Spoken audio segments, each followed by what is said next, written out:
Okay, so let's take a look at a couple of things with formulas, doing conversions, things like that. So you'll remember from math class, hopefully, something called PEMDAS.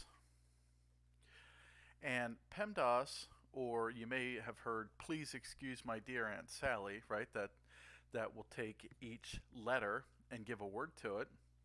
We call these mnemonics. It's an easy way to remember a word or an idea. So we have this idea of PEMDAS, and in this case, the P stands for parentheses, the E is exponents, the M is multiplication, the D is division, and the A is addition, and the S is subtraction. What does this mean? Well, let's enter a couple of values here, and I'm just going to enter some random values. So first off, whenever we begin a formula, we begin with an equal sign. And the equal sign is also called the formula prefix, meaning meaning before the formula. So it's the formula prefix. Whenever I create a formula, let's suppose that I wanted to add these two values, the value in D2 and the value in E2. Now, you realize that I could just say 3 plus 44. Press enter. And that will give me 47. That's true.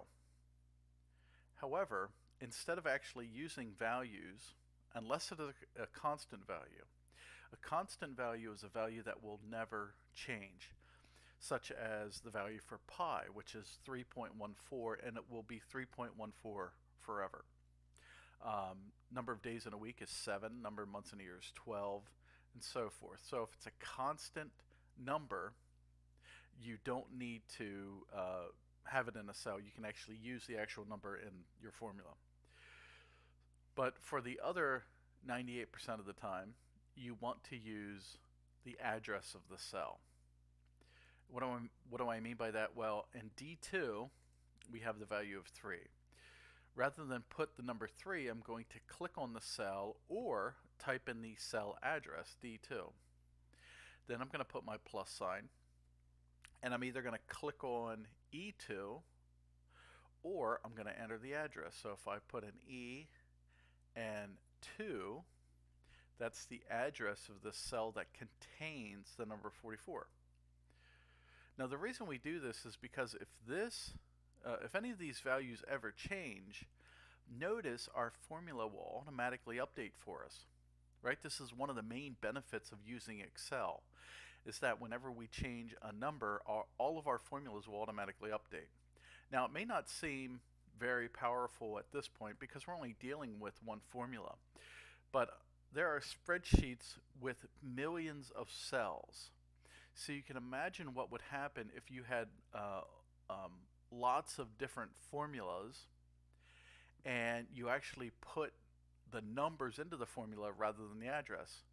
If you had millions of cells and you were doing things like adding or subtracting or finding an average, you can imagine that you would have to go through and change all of your formulas anytime a value would change.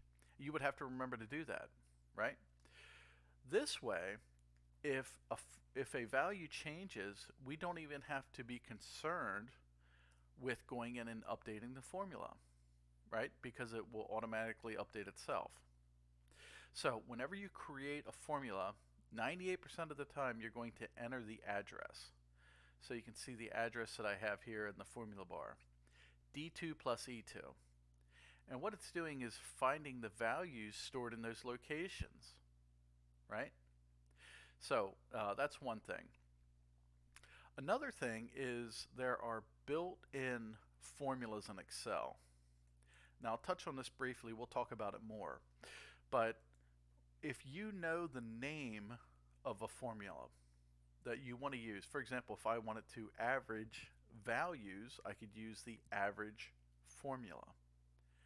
And what I do is I place an equal sign, I'll type in the word average,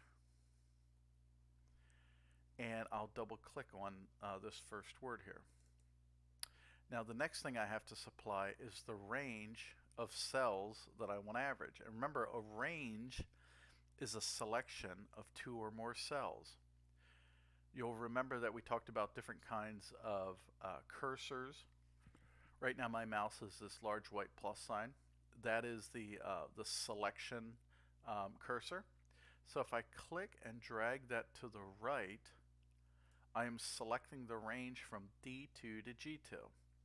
Now I should, to have good form, I should put an ending parenthesis here, but at this point I can press the enter key. So I've used a built-in formula called average that will find the average value of these cells.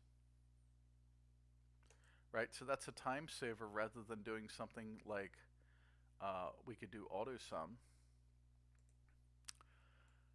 Right, I could sum these values and then divide by 4 because there are 4 total values. Right, so I've summed up the values first. Notice I did keep those in a parenthesis because addition takes less precedence than division. So in order to force the addition to occur first, I had to make sure it was in parentheses, right, using this idea of PEMDAS. So anything in parentheses is calculated first. So I'm summing these values. After I have that result, I'm dividing the entire thing by 4. Okay, now let's take a look at, I'm going to copy these values. I'm going to show you another way we can use a cursor. And that is by holding the control key, moving my mouse to the edge of the selection, and I get a plus sign. Now I can click and drag. That has the same effect as copying and pasting. Right, so I've just copied these cells to a new location.